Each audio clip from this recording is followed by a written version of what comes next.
நான் வீழ்வேன் என்று நினைத்தாயோ பாரதியாரோட வரிகள்லாம் நிறைய பேர் கெத்தா ஒரு ஸ்டேட்டஸ் போறது உண்டுல. அதுக்கு முன்னாடி ஒரு 6 வரி சொன்னாரு, அதை சொல்லுங்க.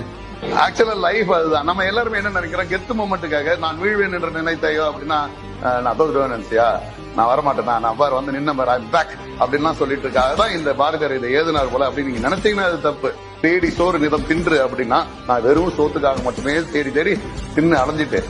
பல சின்ன சின்ன கதைகள் பேசி, அதாவது குட்டி குட்டி கதையெல்லாம் பேசி மனம் மாடி துன்பமிக உழன்று வெறும் ஓவர் திங்கிங், டிப்ரெஷனு, எதையாவது ஒரு வெட்டியா யோசிச்சுக்கிட்டு அப்படியே மூளையில முடங்கிட்டு பிறர் வாட பல செயல்கள் செய்து அடுத்தவனை கெடுத்து பேசி அடுத்தவனை பத்தி புறம் பேசி அவன் மனசு வாடுறபடி வாழ்ந்து நடுக்கிழ பருவமை. அதாவது நானும் வயசாகி போய் கொடுங்கீற்றிருக்கிற என பின் மாயும், நானும் இது போலயே எல்லாரும் போலயே நானும் உடம்பு சரியில்லாம போய் செத்து போய் பல வேடிக்கை மனிதர்களை போல சில தமாசுங்க இப்படியே கிடக்குதுங்க பாரு, 10 1 11. அந்த மாதிரி நான் வீழ்வேன் என்ற நினைச்சையா, நான் செத்துருவேன் நினைச்சியா, நானும் அடிஞ்சிருவேன் நினைச்சே, என் வாழ்க்கை ஒரு சகாப்தமா இருக்கும் அப்படின்றதுதான் அதோட அர்த்தம். நான் மறைஞ்சாலும் நான் வாழ்வேன்டா, என்னோட வார்த்தைகள் வாழ்ந்துருவேன்றான் அர்த்தம். நான் இன்னைக்கு இருக்கேன், நாளைக்கு நான் இருக்க மாட்டேன்.